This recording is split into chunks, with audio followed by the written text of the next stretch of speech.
For 900 years, the Zarkith trained. Their race, tall and silver-skinned, lived in silence, away from other empires. They believed in one thing above all else, the eternal doctrine. It was their pride. It shaped their minds, their lives, their very purpose. From childhood, every Zarkith warrior was trained in the art of war. They meditated in stone circles, memorized ancient moves, and fought invisible enemies under blazing suns. Their history books told stories of glory. Their leaders spoke of perfection. No species in the galaxy dared to challenge them, but there was one problem. They had never fought a real war, not one. They trained for it, lived for it, but never used it. Then the humans arrived. One ship, small, unarmed. It hovered outside the Zarkith High Chamber. The guards were ready to fire, but the elders told them to stand down. This human, they said, was a diplomat. No threat. He walked in alone. He was not tall. He had no armor. His eyes, dark and steady, scanned the room of warriors. Every Zarkith elder sat high on black thrones made of stone and metal. Their armor shimmered under white light. Their war symbols glowed on their foreheads. The human bowed politely. Then he spoke. "Heard much about your eternal doctrine," he said calmly. 900 years of training. Endless praise across the stars. The head elder nodded. "We are perfection. Our minds are sharp, our bodies unbreakable." The human smiled. "Just a little. Interesting," he said. "But I'm curious." He stepped forward. A few guards tightened their grip on weapons. The human stopped. His voice stayed calm. "How many battles have you actually won?" The room went silent. No one answered. The sound of the wind, the hum of the air system, everything seemed to freeze. One younger warrior turned his head slightly, confused. Another looked down. The head elder's jaw tightened, but he said nothing. Human waited 30 seconds. 1 minute? 2, still no answer. He raised one eyebrow. None. The head elder finally spoke. His voice was cold. "We do not waste strength on the weak.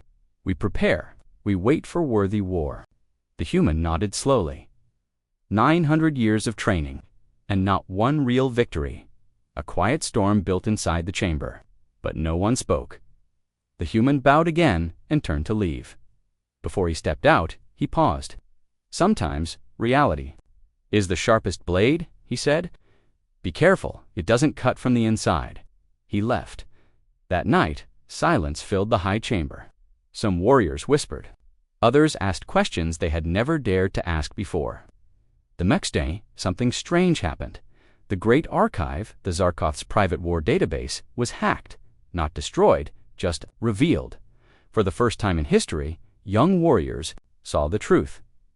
The doctrine had been tested in thousands of simulations, against human tactics, against real alien invasions, against surprise attacks, and in nearly every case, the doctrine failed. The files showed that the training was too perfect, too slow, too predictable. The real galaxy was not clean. It was chaos, dirty, unfair. The younger generation began to question everything Cavor. A young warrior with sharp eyes and restless hands couldn't sleep. The human's question echoed in his mind. He had trained since birth, killed thousands of targets in virtual arenas, memorized every page of the doctrine, and yet he had never seen real blood, never heard a dying scream, never fired a weapon that mattered. The next morning, Cavor did something dangerous. He left the barracks and walked to the human ship. 2 guards tried to stop him, but he pushed past them. He entered the ship. The human sat in a small room, sipping a dark drink. He looked up and smiled. "Expected you," he said. His voice shook. "Train me?" The human raised an eyebrow. "You already train every day." "No," Cavor said. "Train me for real war, not the stories, not the doctrine, the truth." The human stood and walked to a screen. "You want truth?" He pressed a button. The screen showed footage, real war, humans in battle, screaming, dying, winning, losing, blood, fire, betrayal. "This is truth," the human said. "Can you handle it?" Cavor nodded once. "Yes." For 3 weeks, Cavor trained in secret. The human taught him things the doctrine called impure, fast attacks, cheap tricks, dirty moves, illogical patterns. Cavor learned quickly, but he knew he was being watched. One night, guards came to arrest him. The council accused him of breaking tradition, of dishonoring the doctrine. Cavor stood before them, bruised and bleeding, but proud. "You fear the truth," he said. "You fear real war, because deep down, you know we are not ready." The elders ordered silence. But whispers grew louder. Then came the attack. A new alien race, brutal and unknown, attacked a nearby system. The Zarketh sent 3 elite units. Trained under the eternal doctrine, they were destroyed in 2 hours. No survivors, panic spread. For the first time in 900 years, fear entered the high chamber. The head elder looked weak, confused, shaken. Kav, or stepped forward. "Let me lead," he said. "I will take warriors trained in truth, not tradition." Desperate, the council agreed. Cavor and the human worked fast. They trained a unit of 50 warriors, brutal, efficient, unorthodox. The invasion came. The alien ships were massive, covered in spikes and fire. They landed hard, no mercy, no talks. But this time, the Zarketh fought back. Cavor's unit hit fast and strange. The enemy didn't expect it. They expected tradition. But Cavor's team had no rules. The tide turned by dawn. The alien attackers were burning. The Zarketh had won. Truly won. The high chamber stood silent as Cavor and the human returned. No one cheered, not yet. They were still in shock. The head elder looked down. His voice was weak. "The eternal doctrine has fallen." "No," the human said. "It has changed." Cavor stood before the warriors, his voice strong and clear. "From this day forward," he said, "our strength will not be measured in rituals, but in results, in real battles, in truth." The warriors bowed. And for the first time in 900 years, the Zarketh began a new era, not of training, but of learning, not of pride, but of power. And it all began with one simple question. For 9 centuries, the Zarketh called their doctrine perfect. The human had left days ago, but his words remained. Not just in the minds of the High Council, but in the streets, the schools. Every morning, warrior cadets were made to chant. Perfection is in preparation. Victory is in the wait. But those words no longer felt sharp. They felt hollow. Cavor sat alone in the meditation chamber, his armor beside him. He had trained since he was 3 solar cycles old. He could disarm 20 foes in a single simulation. He could strike 10 pressure points in 2 seconds. But now, he stared at his hands. They shook, not from fear, but doubt. He remembered the human's eyes, calm, unafraid, not impressed by Zarketh rituals or towering monuments. That one question had shattered something deep inside their people, not with a weapon, but with truth. Across the city, more warriors had started to question the teachings, especially the younger ones. They began meeting in secret, sharing battle footage from other species, especially humans. Real war, brutal, random, fast. One video showed a human squad pinned down in a ruined city. Their leader was wounded, but instead of retreating, they used fire from a broken gas line, lured the enemy in, and detonated it. Not in the doctrine, not honorable, but effective. The Zarketh had no word for improvisation. They only had discipline. Human seeks to divide us. His question is poison. Our doctrine has kept us strong. General Harvick, one of the eldest war masters, nodded. Their kind thrives on chaos. They want us to abandon order. But Elder Vesh, a voice usually silent, spoke softly. Order without testing is faith, not strength. I speak for the truth, Vesh replied. That night Vesh was removed from the council. No trial, no announcement, but word spread fast. Whispers turned into murmurs. Murmurs into tension, and in the shadows, Cavor trained. He had stopped attending doctrine drills. Instead, he ran simulations with human tactics.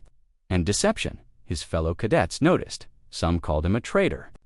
Others watched him with quiet interest. One evening, hesitated, you dishonor the ancestors. And now that war is coming, we are unprepared. That night, Terrell joined his training by the end of the week. Trouble was brewing. A nearby star system, Varus 3, sent a distress signal. An unknown species, insectoid and aggressive, had begun attacking fringe colonies. Silent, brutal, and fast, they wiped out 3 outposts in a matter of hours. The Zarketh Council received the message. For the first time in centuries, they were being called to battle. The head elder smiled. "This is our test," he said. "We will show the galaxy the power of our doctrine." 3 elite strike teams were formed, all veterans of the doctrine, perfect warriors, emotionless, flawless. Cavor watched them board their ships from the rooftops, the same routines, the same rituals, no changes. Destroyed, not defeated, destroyed.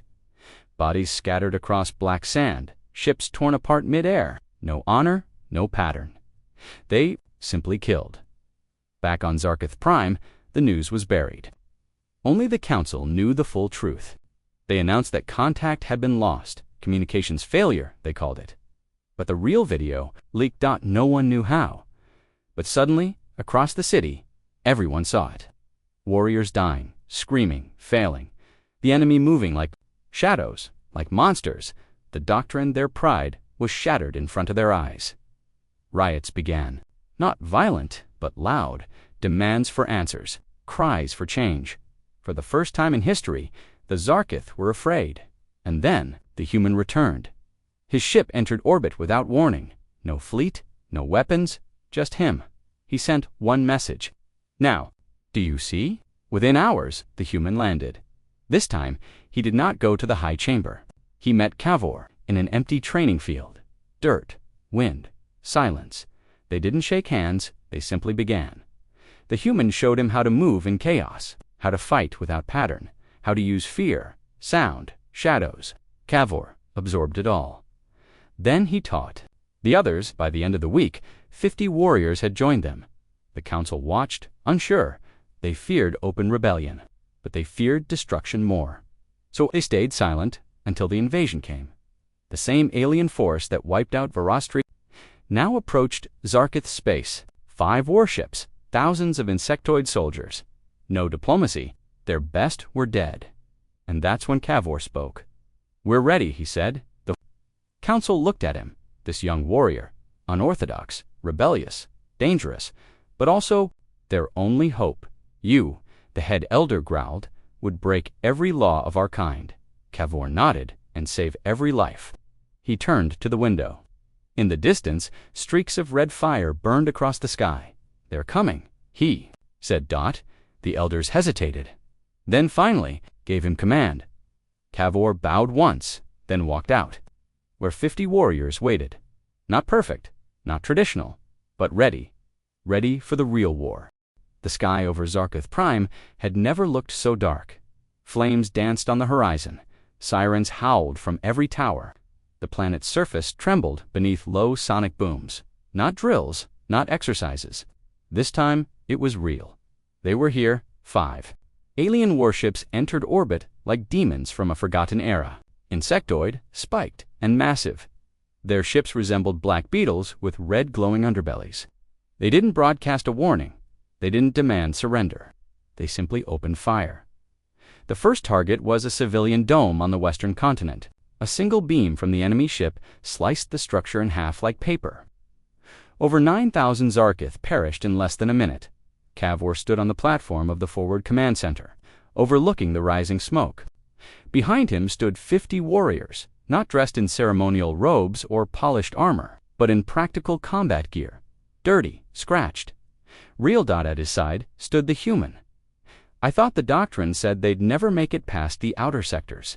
Cavor muttered that the human didn't smile. He only said, "Doctrine's quiet now, isn't it?" Cavor nodded once. "Let's make some noise." He turned to the warriors. "Today," he said, "we are not just defending our world. We are proving that real strength is not in rules, but in action." The warriors nodded silently. They had trained hard for this. Not with perfect formations, but with chaos drills, street fighting, dirty tactics, speed over elegance, survival over honor. The mission was clear: disable one of the enemy. Landing crafts before it could unload its full force onto the capital city, Cavor's team moved fast.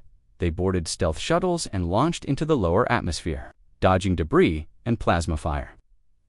The human flew, the lead ship, his hands calm, his eyes sharp.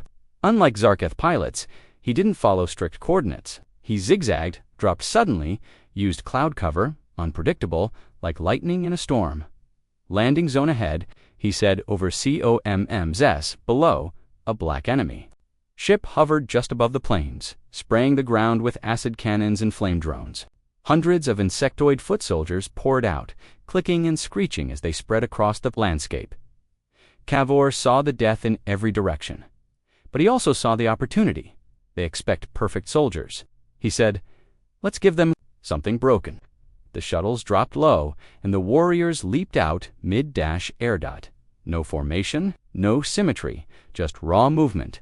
They struck from all sides, explosives on enemy legs, sniper rounds in exposed joints, smoke bombs, sonic disruptors, and shifting movement patterns, just like they trained. The alien soldiers reacted late, confused by the irregular attack. One of Cavor's warriors, a female named Rella, slid beneath a towering insectoid and jammed a thermal spike into its underbelly.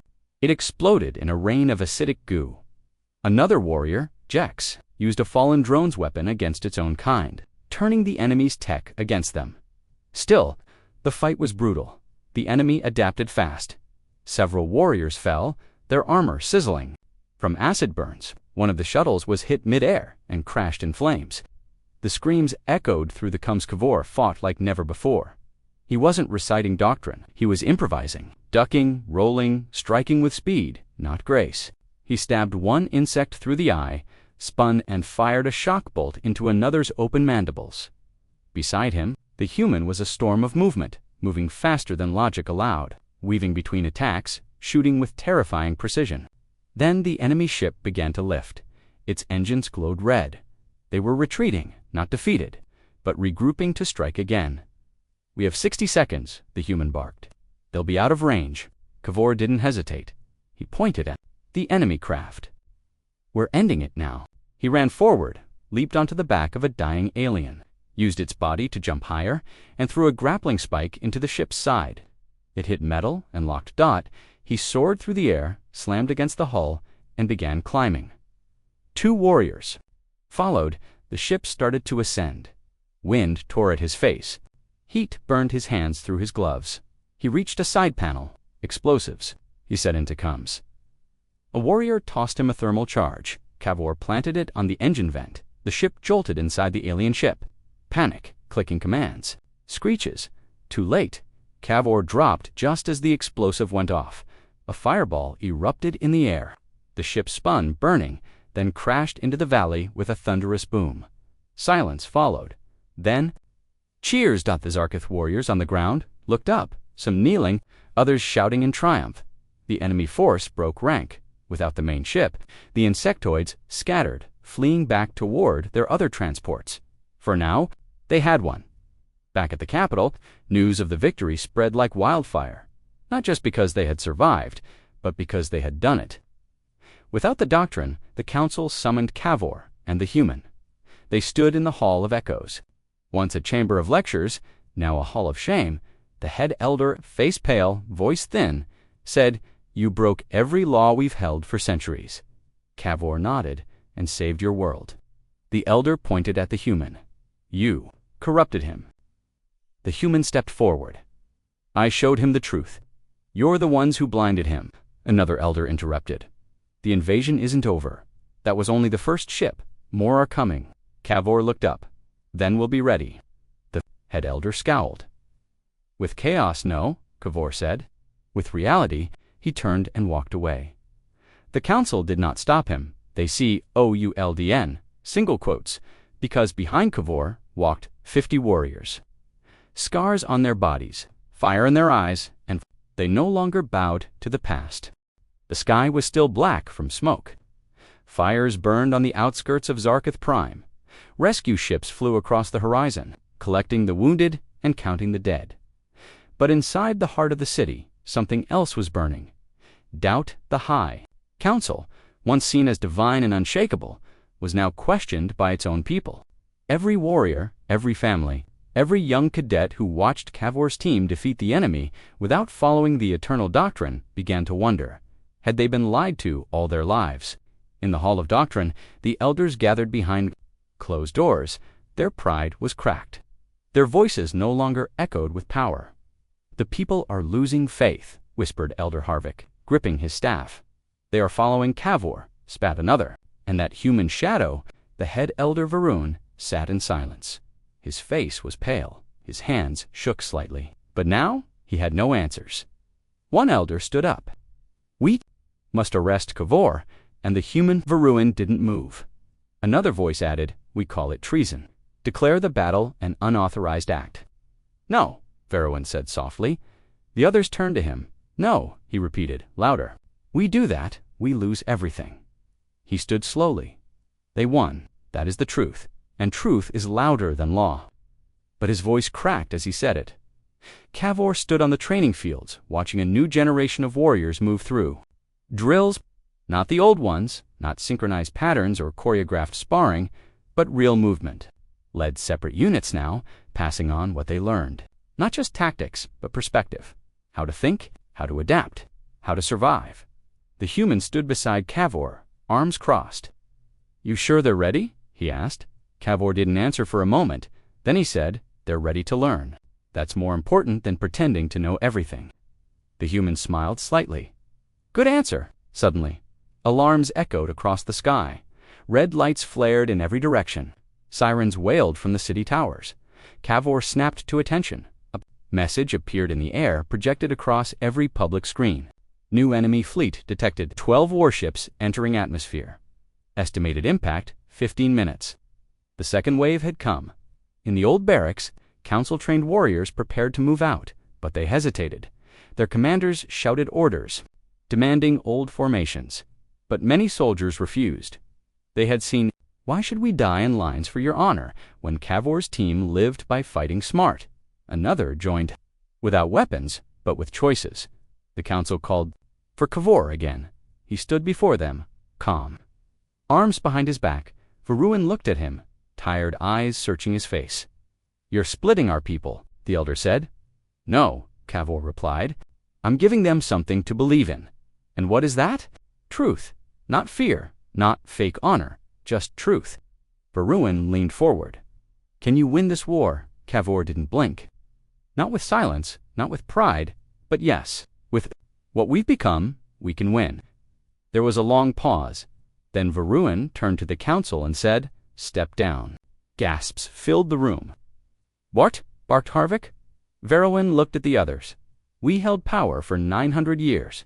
But he's not even Zarketh," Varun interrupted. "Perhaps, but maybe that's what we needed all along." One by one, the elders stood not to protest, but to leave quietly. Kavi, or said nothing. He simply turned and walked out of the chamber into the war. The alien fleet rained down like fire from heaven. 12 black ships, each larger than the last. Acid cannons, biodrones, sonic weapons. This was not a raid, it was a full invasion. In the new war room, not in the council tower, but an old industrial complex, converted by Cavor, and the human warriors gathered around holographic maps. They plotted weaknesses, scanned terrain, and used real-time data to plan responses. There were no ceremonial chants, no sacred readings, just strategy. The human stood at the center, giving orders as if he were born for it. "This species doesn't adapt well. Hit fast, change faster." He pointed at a hill range. "Place EMP spikes there, hit their flight control. Force them into the valley." Cavor added, "We'll trap them between the ridges. Rela's unit takes the left. Jexon overwatch. My team will hit from underneath." They all nodded. No fear, just fire. The battle began at sunrise, and it was hell. The alien ships dropped squadrons by the thousands, massive. Insectoid beasts with blade arms and thick hides roared across the fields.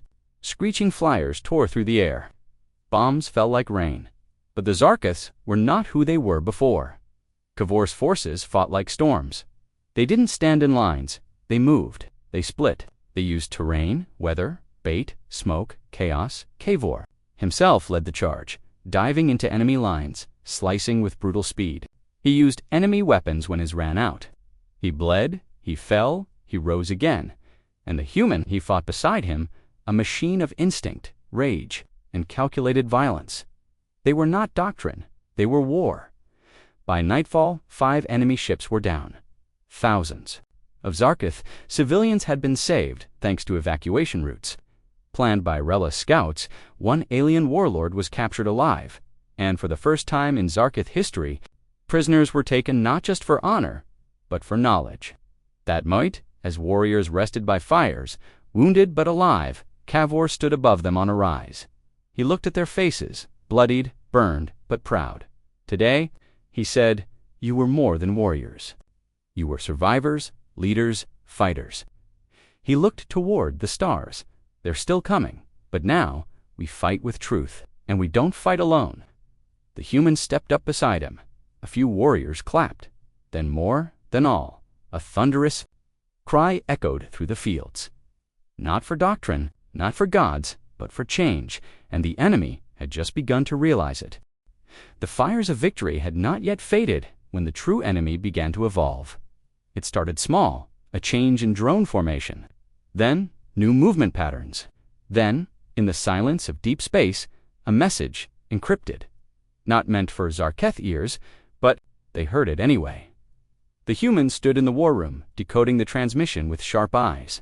He didn't blink as it played, just watched, listened, and narrowed his gaze. What is it? Cavor asked, stepping beside him. The human exhaled. They're learning, adapting. They've scanned our movements, analyzed our formations, and identified our leaders. Cavor clenched his jaw. They're copying us? No, the human replied. They're preparing to break us. Before. Fast, not like before. Cavor sprinted to the command deck. Holographic screens lit up with red markers.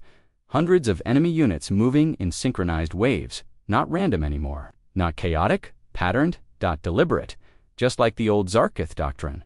They're using our old tactics, Jex said in disbelief. Cavor stared at the map. No, they're using everything. The next battle was brutal. Cavor's team met them near the Crystal Spires, a once sacred region, now reduced to blackened stone and burning trees. The enemy moved like ghosts. Their formations tightened. Their acid launchers fired in sync. Their drones no longer flew wild, they flanked and trapped. Zarketh warriors, trained in unorthodox chaos, were being countered. Every move, Jex's Overwatch team was forced to fall back, something they had never done since this war began. Cavor was hit. A drone dropped from above, fast and silent. It slammed into him, mid-strike, claws ripping through his side. Blood poured from a deep gash in his ribs. He barely managed to fire a point-blank plasma round into its face. He fell hard, breathing ragged, pain drowning his vision. The human dragged him behind cover. You're lucky, he said, eyes scanning the skies. That one wasn't aiming to kill. Cavor tried to speak, but blood filled his mouth. They're targeting leaders now, the human added grimly. They want to crush morale. Back, warriors stood outside the medbay, silent, afraid. Not just for him, but for what his fall meant. He was more than a commander. He was hope. Without him, something fragile could break. Inside the chamber, the human stood still, watching, thinking. Then he turned and left. He went into the shadows of the compound, past the war rooms, past the barracks to a small storage bay with heavy doors. He opened them with a code only he knew. Crates of ancient weapons, earth-made, banned, unstable. He stared at one long, narrow case. His fingers hovered over the latch. Then he closed the door again. Not yet, meanwhile. At the high chamber, the council stirred. Cavor's injury had given them a reason to return. Elder Harvick stood before the gathering. Look what their rebellion has caused. Chaos, failure, blood. We must reclaim order. Others nodded, quietly, nervously. Even Elder Veruin remained silent. We must restore the eternal doctrine, Harvick said. The people are scared. If we offer them structure, they will return. And if they don't, another elder asked. Harvick's eyes narrowed. Then we remove their leaders. Late that night, in the war compound, a message came through. Encrypted, internal dot. The human read it alone and froze. A traitor someone had sent Zarketh troop locations to the enemy. Coordinates, patrol times, officer names. Trusted intel they were being fed. His side was wrapped in synth flesh. That's what matters now. He sat up. Slowly, what's our status? We're reorganizing the human. He found the human alone in the bay again, holding the same long weapon case. Cavor's voice was low. You're thinking of using them. They're not weapons, the human said. They're warnings. Earth doesn't use them anymore. No, but we're close. Then he turned. I found something worse, he said. He handed Cavor the decrypted file. As Cavor read, his expression changed. Stone turned to fire. He whispered. The human nodded. Double quotes one of your own. Someone from the council. That night, a new plan was formed. Not to attack Dot, to root out the enemy within. They used false routes, fake patrols, planted decoy coordinates, all carefully tracked, and the enemy took the bait. Within hours, the location leaked again. The human traced the signal Cavor. Watched the feed as the signal endpoint appeared on the screen. It was inside the council tower, harvek.kav, or didn't wait. He marched into the tower. With 10 armed warriors, no hesitation, no warning. The elders panicked as he stormed through the chamber. Harvick stood calmly. You overstepped, he said. You sold our people for power, Cavor growled. Harvick didn't deny it. I preserved the doctrine. I ensured our survival through arrangement. Not anymore. He raised his weapon, but the human stepped in first. No, he said Zarkith. Justice, not human. Cavor nodded. Ray LAH stepped forward and placed Harvick under arrest. The people watched as the elder was escorted through the city in silence. No one threw stones. No one shouted, but no one looked away. The spell of ancient faith was finally broken. Back at the war compound, Cavor stood with the human once again. We lost ground today, he said. We gained clarity, the human replied. Cavor looked. At the stars, they're not done. No, said the human, but neither are we. He unlocked the weapon case. Inside lay a long, dull black cannon. Old Earth tech. Illegal, unethical, deadly. What is it? Cavor asked. A message, the human said, for when talking fails. It began at dusk. A strange humming rolled across the sky. Deep, metallic, and ancient, like the sound of a dying god. Its people of Zarketh Prime looked up, confused, afraid. The sun was setting, but the sky grew darker than night. 12 enemy ships appeared, not the same as before. These were larger, older, scarred from battles with civilizations long dead. Their hulls were marked with burn lines, covered in strange alien symbols that pulsed with red light. The siege had begun. From Wardlet, they released a cloud of black thousands of drop beasts and hunter drones, spreading like locusts through the upper atmosphere. This was not a battle. This was extermination. Inside the war compound, the alarms screamed before anyone said a word. Cavor stood on the command deck, gripping the edge of the table. Holograms flickered in red targets. Lighting up across the city, civilian zones, food reserves, water lines, infrastructure. The enemy wasn't attacking the army. They were cutting out the heart. They want to make us collapse from within, Rella said, her voice tight. No, the human replied. They want to erase us, completely, outside. The walls of the capital city was already burning. Acid bombs rained from the sky. Drone strikes carved open streets. Entire districts vanished in fire and smoke. Jex stormed into the room. We've lost control of the eastern grid. There, coming from all sides. Cavor turned to the map. They're boxing us in, he muttered. Then we hit back, Rella growled. With what? Someone asked. We're outgunned, outnumbered. Everyone turned to the human. He was silent, his eyes locked on the long, black weapon case in the corner. Cavor followed his gaze. The weapon was still unopened, still untouched. Forbidden Earth tech, Cavor swallowed hard. You said it's not a weapon. It's worse, the human replied. A neural cascade disruptor. Shuts down everything with a brain, organic or synthetic. Massive radius. Instant. Rella's face went pale. That would kill them, and us. It's meant to be used as a last resort, when there's nothing left to protect, except survival itself. Cavor turned back to the window. The city burned. He looked down at his hands. We're not there yet. On the outskirts of the capital, Cavor's warriors engaged the invaders head-on. The fight was unlike anything they had faced before. The enemy wasn't just faster. Now they were smarter. They jammed comms, mimicked friendly signals, used Zarkoth uniforms, stolen from fallen soldiers to confuse the defense lines. Rella led a countercharge through the southern corridor. Her team took heavy losses. One by one, familiar voices fell. Silent on the coms, still they fought, still they advanced. Jex manned the city's last anti-air cannon on the west wall. It fired until it melted. Then he grabbed a blade and ran into the smoke. The warriors were dying, but not running. The humans stood on the command deck, watching feed after feed cut to black. He turned to Cavor. "If we don't stop them now, your city will be gone in an hour." Cavor didn't answer. His mind was a storm. His people, his warriors, his planet, his pride. He had trained all his life to be a perfect warrior. He had broken the doctrine, learned the truth, won real battles, but now he was faced with a choice he'd never trained for. He looked back at the weapon case. His voice was low.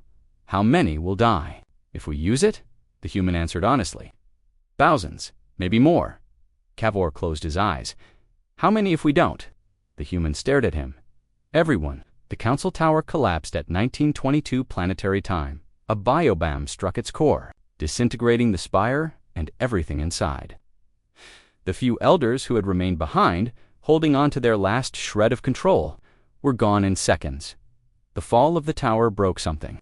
In the people, they stopped hiding. They started fighting. Civilians picked up weapons. Old warriors stepped out of retirement. Children ran medical supplies through firelit alleys, but the enemy kept coming. The capital was down to its final lines of defense. Cavor stood before his warriors in the compound hangar. He was pale from blood loss. His bandages were soaked, but he stood tall. "Some of you won't come back," he said, voice steady. "And I won't lie to you, this could be our last fight." He paused. "But if we fall, let it be with fire in our eyes." The warriors pounded their chests in unison. Silence, then motion. They moved out. Above the battlefield, a massive enemy ship descended. Larger than any before, a living ship, its surface moving like flesh, its weapons growing from bone-like ports. It hovered over the city's core, charging its main cannon. If it fired, the entire capital would be vaporized. Cavor stood in a tower just below it. The cannon began to glow. His hand hovered over the communicator. He looked at the human now or never. He pressed the come. All units fall back immediately. Confused voices. Then silence. The human moved to the black case. "I hope you're right," he said. "I'm not," Cavor replied, "but I can't let them die for pride." The human opened the case. The weapon was unlike anything the Zarkith had ever seen. Long, cold, humming with suppressed energy. No buttons, no trigger, just a TOUCHPAD that the human activated it. A high-pitched whine filled the air. The sound of something ancient waking up. He handed it to Cavor. "Only you can give the order," he said. Cavor stared at the pad. A single glowing word blinked on the screen. "Fire." He placed his thumb over the pad and paused. He thought of his people, his team, the children in the lower districts. He thought of Harvick's betrayal, of Rella's courage, of the doctrine he broke, and of the truth he built. Then he pressed down. The sky went white. A wave of invisible energy exploded outward in every direction. Silent, unstoppable. It wasn't fire. It wasn't sound. Stillness. Every alien within 10 kilometers dropped instantly. Ships froze in midair. Beasts screamed once, then collapsed. Drones fell like dead birds. The great living warship shuddered, cracked, and broke apart in the sky. It fell like a mountain, crashing into the earth in a cloud of flame and ash. The light faded, silence fell. No more movement, no more enemy, just the wind and the breathing of the living. The next morning, the sun rose over a broken city. Half of it was gone, but half of it stood. Cavor sat on a rooftop, covered in ash, his armor cracked, his face hollow. The humans sat beside him. They didn't speak for a long time. Then Cavor whispered, "Was it worth it?" The human didn't answer. He only said, "You made the choice, that makes it yours." Cavor nodded, and for the first time in his life, he felt something heavier than doctrine, responsibility. The battlefield was silent, a silence too deep to feel like peace. It was the kind of silence that followed screams, the kind that settled after something irreversible. Cavor stood at the edge of the city's crater, where the alien warship had fallen. Smoke curled from blackened rubble. Twisted bones of the living ship still pulsed faintly. Not alive, not dead, just broken dot all around him. Zarkith citizens moved like ghosts, digging, clearing, burning the infected. Thousands had died, and thousands more lived only because of one decision. The weapon was gone now, destroyed after its use. The human had dismantled it with his own hands, then scattered the pieces into the planet's molten core. It would never be fired again, but its echo had already spread. 3 systems away, in a dark region of space called the Voskull Shroud, an old and deadly species stirred. The Threx Dominion, once silent, now watching. Their long-range sensors had picked up the neural wave signature, a weapon not seen in over 400 years. One outlawed by nearly every galactic treaty. EarthTech.active. The Threx High Commander leaned forward on his spiked throne, his voice a low growl. Who dares use forbidden warcraft? A hologram played the footage, shaky, intercepted from satellites orbiting Zarkith. The blast, the silence, the fall of the Hive ship, and in the center of it, a human and a Zarkith warrior. Back on Zarkith Prime, the human watched the rebuilding efforts from a rooftop. Children ran through rubble, playing with sticks like swords. Laughter? Life, somehow, still growing. Cavor joined him. They're rebuilding faster than we ever did, Cavor said. The human nodded. People always do, even after hell. Cavor looked up at the sky. It felt like we won, he said. But I can't shake the feeling we woke something. You did, the human replied softly. The galaxy was watching. Later that day, a transmission arrived, encrypted, ancient code. The tech team barely understood it. The human did. He translated it with a single line. Zarkith Prime has committed galactic treason. Prepare for judgment. The room went silent. Rella stepped forward. From who? The human's voice was low. The Threx Dominion. Enforcement branch of the old Galactic Accord. Enforcers, Jex asked. I thought they died out. No, the human said. They just got bored. You gave them a reason to come back. Cavor's fists clenched. We used the weapon to survive. What did they expect us to do? Die with honor. The human didn't answer because he knew the Threx didn't care about survival. They cared about power, control, obedience. That night, Cavor addressed the people of Zarek. Not from a podium, from the middle of the ruined courtyard. Where the war began, no guards, no screens, just him, dirt on his face, blood still dried under his armor. Many of you are alive because of what I did, he said, and many of you lost someone because of it too. He looked at the children in the crowd, the wounded, the broken. I won't call it victory, I won't call it shame. I'll just call it what it was, a choice. He paused, and now we face another one. He explained the incoming threat. The Threx ships stopped their demand for surrender. The people didn't cry out in fear. They stood in silence. Then someone shouted, "We don't bow again." Then another. "We fought death once. We'll do it again." And the courtyard echoed with voices. This time, not for doctrine, not for Cavor, but for freedom, in orbit. Scout drones captured the first signs of the Threx fleet. Black spear-shaped ships, engines that glowed with cold blue light. Their formation was flawless. No gaps, no flare, just quiet precision. Cavor watched the feed with the human. They don't send warnings, the human said. They send messages. Cavor frowned. What do they want? To remind you, the human said grimly, that power has limits, and if you break those limits, they break you. Chaos or ambush with terrain. The Threx had seen every tactic in the galaxy. Their soldiers were bred to fight against unpredictability. Their AI had killed empires, and they were not afraid of humans, or Zarkith Rella leaned over the map. We can't win a head-on battle, Jex agreed. Their tech is 2 generations ahead of ours. Shields, stealth, AI support, we'd lose in 5 minutes, double quotes, silence, until Cavor said one word. Evacuate. The room turned. What? I said evacuate, Cavor repeated. We get the civilians out. Every ship, every route, hidden tunnels, underground ports. If the Threx want blood, they'll have to take it from warriors, not children.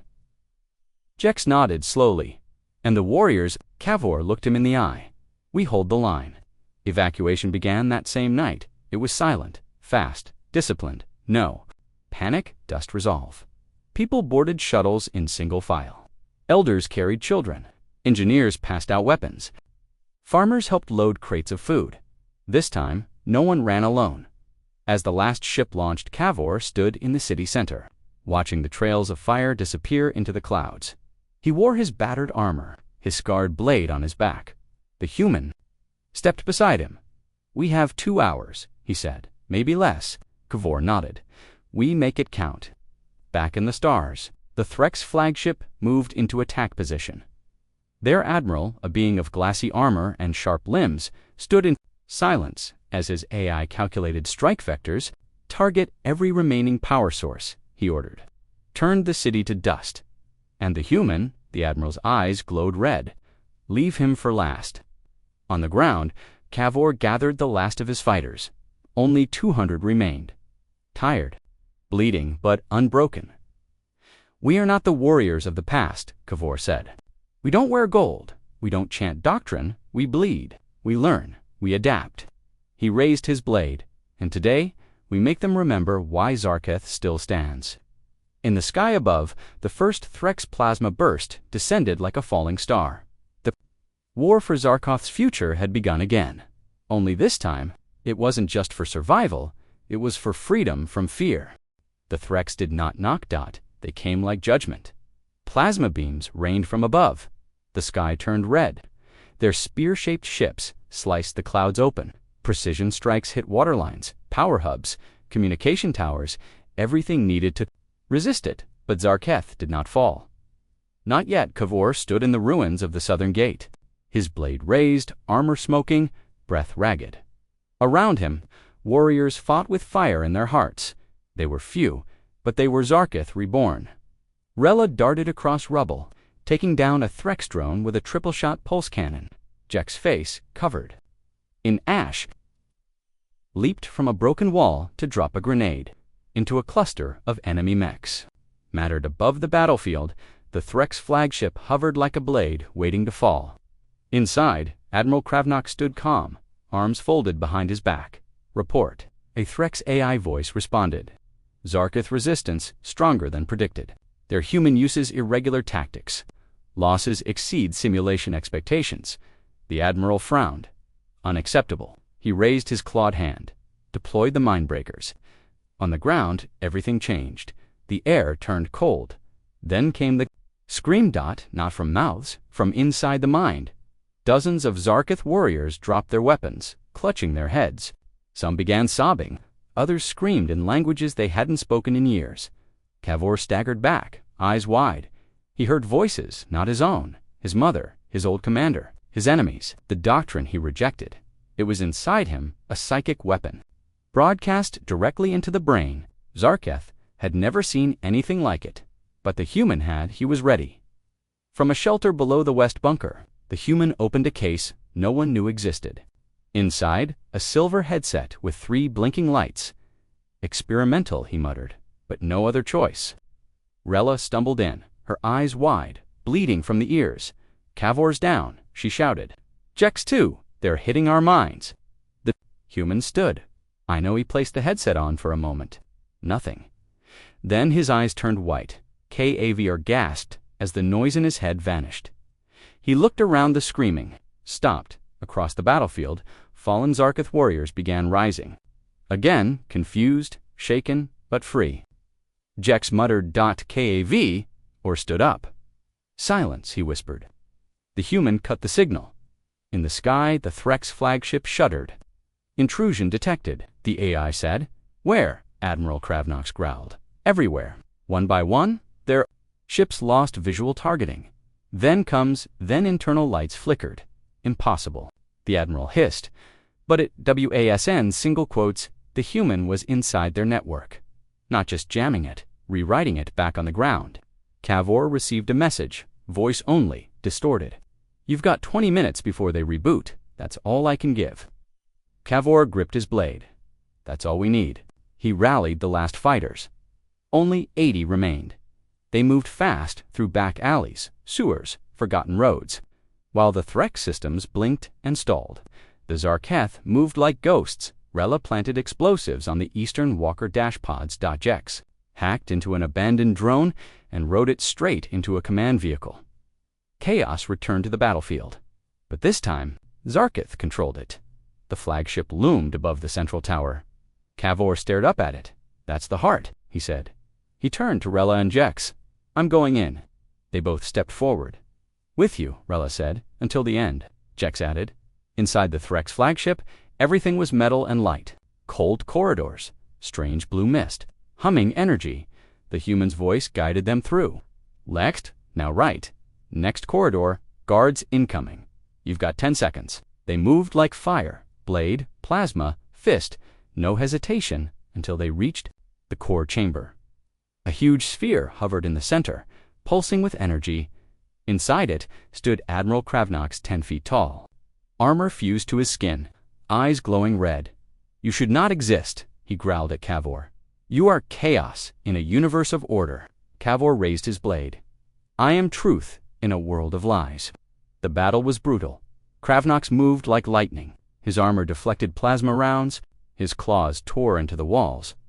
Cavor fought back with speed and fury. Not elegance, not technique, survival. He took hits. He bled.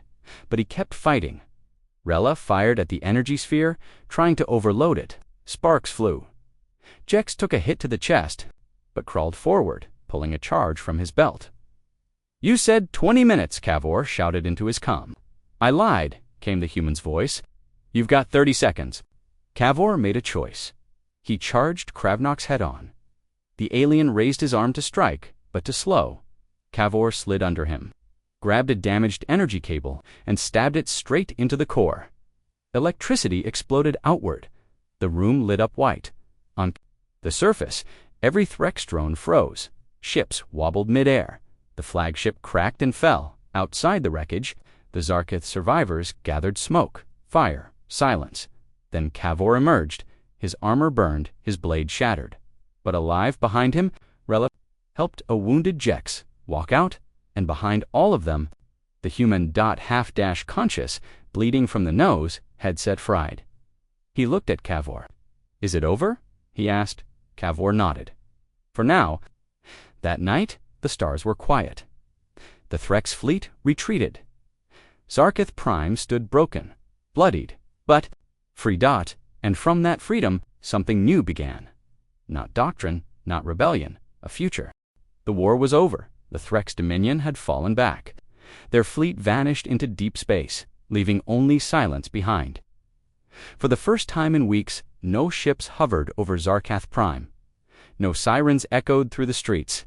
No smoke choked the sky. But peace didn't feel real yet, not to KAV, or to the human. Not to the human, not to anyone who had buried friends in the ashes. The survivors began rebuilding again, this time not from fear, but from choice. Warriors became architects. Children returned to schools. Farmers tilled blackened soil, planting seeds in places where bodies had once fallen. The city was scarred, but it was alive. Cavor walked through the marketplace with no armor, no guards. People nodded to him, touched their fists to their chests in respect, not out of obedience, but gratitude. Rella ran the new academy. Jex limped, but he smiled again. He worked with orphans now, teaching them how to fix old machines and the human. He was quiet, watching, waiting, because he knew what came next. It arrived on the 6th day, a message not from the Threx, from Earth, encrypted, direct, no video, just text, Zarkith Prime. "This is Earth Command.